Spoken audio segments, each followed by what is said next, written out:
नमस्कार दोस्तों। आज हम एक बहुत ही इंटरेस्टिंग टॉपिक के बारे में बात करने वाले हैं और वो टॉपिक है कि आखिर ऑस्ट्रेलिया खाली क्यों है। यानी ऑस्ट्रेलिया इतना बड़ा कॉन्टिनेंट है लेकिन 95% जगह पे कोई रहता नहीं है। क्या आपने कभी सोचा है कि ऐसा क्यों है? क्या ऑस्ट्रेलिया में इतनी कम पॉपुलेशन है और इसकी क्या वजह है? क्या ये इस वजह से है कि वहाँ पे डेजर्ट्स बहुत ज़्यादा हैं, रेगिस्तान बहुत ज़्यादा हैं, वहाँ खतरनाक जानवर रहते हैं, या कोई ऐसी वजह है जिसके बारे में हम लोग ज़्यादा जानते नहीं हैं? तो चलिए आज हम इस मिस्ट्री को सॉल्व करने की कोशिश करते हैं। तो दोस्तों, ऑस्ट्रेलिया दुनिया का सबसे छोटा कॉन्टिनेंट है, लेकिन ये अपने आप में सिर्फ एक देश है। तो कॉन्टिनेंट के हिसाब से तो ये दुनिया का सबसे छोटा कॉन्टिनेंट है, लेकिन अगर देशों की बात करें तो ये काफ़ी बड़ा है। और ये इतना बड़ा है कि यूनाइटेड स्टेट्स ऑफ अमेरिका के 51 में से 48 प्रदेशों का जो टोटल एरिया है उतना बड़ा अकेले ऑस्ट्रेलिया है। लेकिन फिर भी अमेरिका में जहाँ 30 करोड़ लोग रहते हैं, वहीं ऑस्ट्रेलिया में सिर्फ 2.5 करोड़ लोग रहते हैं। मतलब कैलिफोर्निया और टेक्सास दोनों स्टेट्स की पॉपुलेशन ऑस्ट्रेलिया से ज़्यादा है। और यूरोप की बात करें तो इंग्लैंड, जो कि एक छोटा सा देश है यूरोप का, उसकी पॉपुलेशन ऑस्ट्रेलिया से 2 गुना है। हम भारत की बात करें तो ऑस्ट्रेलिया में जितने लोग रहते हैं, भारत में हर साल उतने बच्चे पैदा हो जाते हैं। मतलब एक पूरा कॉन्टिनेंट है लेकिन लोग सिर्फ कोस्टल एरियाज में रहते हैं। ऐसा क्यों है? बीच का हिस्सा ऑस्ट्रेलिया का पूरा खाली है और ऑस्ट्रेलिया के जो भी बड़े शहर हैं, जो भी मेजर पॉपुलेशन के सेंटर्स हैं, वो सभी कोस्टल एरियाज में हैं, बेसिकली वेस्टर्न और ईस्टर्न कोस्ट पे। इसकी वजह क्या है? तो दोस्तों, सबसे पहले हम ऑस्ट्रेलिया की ज्योग्राफी को ज़रा देखते हैं। ऑस्ट्रेलिया दुनिया का सबसे ड्राई कॉन्टिनेंट है, यानी सबसे सूखा कॉन्टिनेंट है।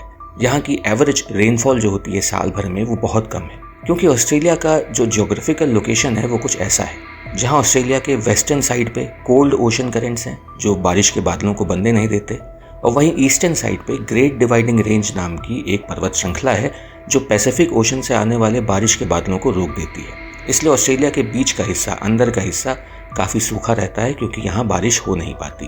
और इस वजह से यहाँ पे बड़े रेगिस्तान भी मौजूद हैं। लगभग 35% ऑस्ट्रेलिया का हिस्सा रेगिस्तान से बना हुआ है, यानी यहाँ पे रेगिस्तान है। 35% of entire continent is made up of desserts. वही बात करें नॉर्दर्न ऑस्ट्रेलिया की, तो वहाँ पे मानसून और साइक्लोन्स की वजह से भारी बारिश होती है, लेकिन ये बारिश सीजनल नहीं है, इसका कोई पैटर्न नहीं है। जैसे भारत में सीजन्स होते हैं, हमें पता होता है कि बारिश का मौसम कब है, कब बारिश होगी, उसी हिसाब से हमारे किसान खेती करते हैं, फल सब्जियां उगाते हैं। लेकिन ऑस्ट्रेलिया के नॉर्दर्न हिस्से में जो बारिश होती है वो बहुत ही अनप्रेडिक्टेबल है, उसका कुछ भी पता नहीं, वो ज़्यादा भी हो जाती है, कभी बिल्कुल कम होती है।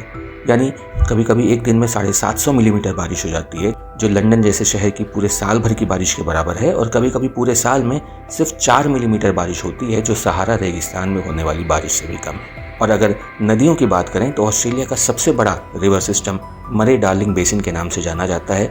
ये भी इतना पावरफुल नहीं है, क्योंकि ऑब्वियसली क्योंकि बारिश का पैटर्न इतना रेगुलर नहीं है, इसलिए यहाँ पे पानी की बहुतायत नहीं हो पाती। अमेरिका की एक मिसिसिपी रिवर की बात करें तो इसी रिवर में मरे डार्लिंग बेसिन के मुकाबले 22 गुना ज़्यादा पानी बहता है। इसलिए साफ पानी की, पीने लायक पानी की ऑस्ट्रेलिया में बहुत कमी देखी जाती है। लेकिन दोस्तों, ऑस्ट्रेलिया के खाली रहने की वजह सिर्फ ज्योग्राफी ही नहीं है। ऑस्ट्रेलिया में खेती के लिए जो उपजाऊ ज़मीन है वो भी काफ़ी कम है। सिर्फ 6%, ऑस्ट्रेलिया की पूरी ज़मीन का सिर्फ 6% उपजाऊ है। लेकिन ये 6% भी कुछ कम नहीं है, क्योंकि ऑस्ट्रेलिया इतना बड़ा है तो उसकी 6% ज़मीन भी काफ़ी है और ये काफ़ी उपजाऊ है। और ऑस्ट्रेलिया के किसान यहाँ पे भारी मात्रा में फल सब्जियाँ वगैरह उगाते हैं। मतलब ऑस्ट्रेलिया के पास इतनी उपजाऊ ज़मीन है कि वो Indonesia, Malaysia, Philippines, Vietnam, Cambodia और लाओस की कंबाइंड पॉपुलेशन को खाना खिला सकता है। लेकिन फिर भी यहाँ पॉपुलेशन इतनी कम क्यों है? सवाल यही है। तो चलिए इसके लिए अब हम ऑस्ट्रेलिया की हिस्ट्री में जाते हैं। ऑस्ट्रेलिया दुनिया का सबसे अलग थलग पड़ा कॉन्टिनेंट है, यानी हर तरफ समुद्र से घिरा, मेनलैंड एशिया अफ्रीका से बहुत दूर, एकदम एंटार्कटिक के पास ऑस्ट्रेलिया अलग थलग पड़ा है, आइसोलेटेड है। हालांकि इंसान यहाँ पे 50,000 साल पहले पहुँच गए थे, लेकिन वो बाकी दुनिया से कटे थे, अलग थलग थे। बाकी दुनिया में क्या हो रहा है, वहाँ पे क्या प्रगति हो रही है, वहाँ पे पॉपुलेशन बढ़ने का जो पैटर्न है, उसका कोई भी प्रभाव ऑस्ट्रेलिया में रह रहे लोगों पे नहीं पड़ा। 1600 की शताब्दी में डच एक्सप्लोरर्स यहाँ पे आए, लेकिन उन्हें ये जगह रहने लायक नहीं लगी। सूखा था, बंजर ज़मीनें थी, तो उन्हें ये जगह रहने लायक पसंद नहीं आई और वो यहाँ से चले गए। उसके बाद 1788 में ब्रिटिश लोगों ने यहाँ पे अपना पहला परमानेंट सेटलमेंट बनाया, और उस सेटलमेंट को आज हम सिडनी नाम के शहर से जानते हैं। उस समय ऑस्ट्रेलिया की पॉपुलेशन सिर्फ 6.5 लाख थी, जो कि दुनिया के बाकी कॉन्टिनेंट्स के कंपैरिजन में बहुत कम थी। लेकिन फिर हालात बदले। 1850 के दशक में ऑस्ट्रेलिया में सोने की खोज हुई, गोल्ड रश की शुरुआत हुई, जहां दुनिया भर से लोग ऑस्ट्रेलिया में आने लगे यहाँ से सोना निकालने के लिए। ऑस्ट्रेलिया की पॉपुलेशन एकदम से डबल हो गई, लेकिन वो लोग ज़्यादातर ब्रिटिश इमिग्रेंट्स थे, क्योंकि ब्रिटेन ने यहाँ पे अपनी कॉलोनी बसा रखी थी। उन लोगों को पता था कि यहाँ पे सोना मिल रहा है, और ब्रिटेन उस समय एक बहुत ही ताकतवर कॉलोनियल पावर थी। उसने दुनिया के ज़्यादातर हिस्सों पे कब्जा करके रखा था, इसलिए ज़्यादातर ब्रिटिश लोग ही थे जो वहाँ पे आते थे, वहाँ पे सेटल हुए, वहाँ से सोना निकाला। और उन्हीं लोगों ने 1901 में ऑस्ट्रेलिया में वाइट ऑस्ट्रेलिया पॉलिसी को भी बनाया, जो कि यूरोप के बाहर के लोगों को ऑस्ट्रेलिया में आने की इजाज़त नहीं देती थी। नॉन यूरोपियन इमिग्रेंट्स को रिस्ट्रिक्ट करती थी वाइट ऑस्ट्रेलिया पॉलिसी। इस पॉलिसी की वजह से भी ऑस्ट्रेलिया की पॉपुलेशन ग्रोथ स्लो हो गई, क्योंकि बाकी दुनिया से लोग ऑस्ट्रेलिया में आके रह नहीं पा रहे थे। वर्ल्ड वॉर 2 के बाद ऑस्ट्रेलिया ने यूरोपियन इमिग्रेंट्स को एनकरेज किया, यानी ऑस्ट्रेलिया ने फिर से बढ़ावा दिया कि यूरोप के लोग ऑस्ट्रेलिया में आएँ और रहें।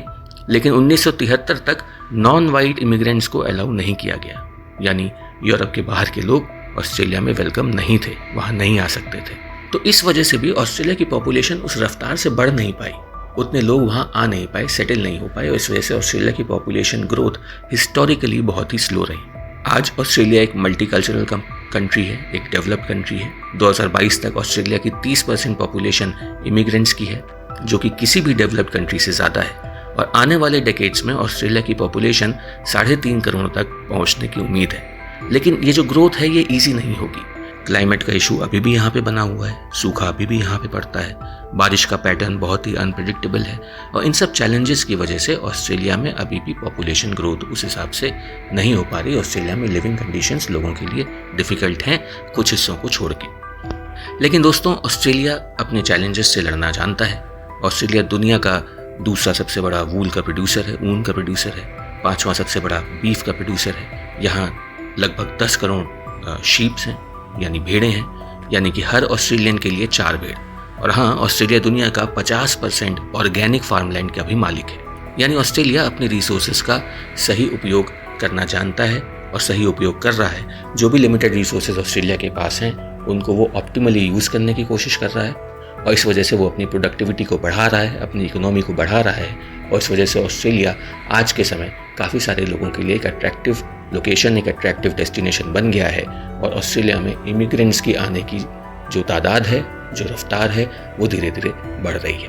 और इसलिए हम ये समझ सकते हैं कि आने वाले दिनों में ऑस्ट्रेलिया में जो पॉपुलेशन है वो बढ़ेगी, पॉपुलेशन की जो ग्रोथ रेट है वो भी बढ़ेगी। और जैसे जैसे ऑस्ट्रेलिया के शहर और बड़े होंगे और लोग आके वहाँ बसना शुरू करेंगे, तो तब जो इलाके उतने पॉपुलस नहीं हैं अभी, वहाँ पे भी धीरे धीरे शहरों का निर्माण होना शुरू होगा। और जब शहर बनने लगेंगे, लोग रहने लगेंगे, तो जो दिक्कतें मुसीबतें हैं वहाँ पे, जिन वजह से वहाँ पे लोग उतने ईजिली नहीं रह पाते, उन दिक्कतों का भी कोई ना कोई सोल्यूशन निकाला जाएगा। तो दोस्तों, ऑस्ट्रेलिया का 95% खाली होने के पीछे ज्योग्राफी, हिस्ट्री और उनकी जो हिस्टोरिक पॉलिसीज़ हैं, इनका मिला जुला एक कारण है। इस वजह से ऑस्ट्रेलिया इतना खाली है। लेकिन ये कॉन्टिनेंट अपने चैलेंजेस से लड़ रहा है, आगे बढ़ रहा है, और आने वाले समय में ऑस्ट्रेलिया अपनी पॉपुलेशन और रिसोर्सेज को लेकर और भी तेज़ी से बढ़ेगा। आपकी इस वीडियो के बारे में क्या राय है? ऑस्ट्रेलिया की इस कंडीशन के बारे में क्या राय है? और आपको क्या लगता है कि ऑस्ट्रेलिया का भविष्य कैसा होने वाला है? इसके बारे में कमेंट्स में डेफिनेटली लिख के बताइए। और अगर आपको ये वीडियो पसंद आया हो तो लाइक करें, शेयर करें और हमारे चैनल को सब्सक्राइब करें, क्योंकि हम ऐसे ही इंटरेस्टिंग टॉपिक्स लेकर आते रहते हैं। Thank you very much for watching this video, and I'll see you on the next one.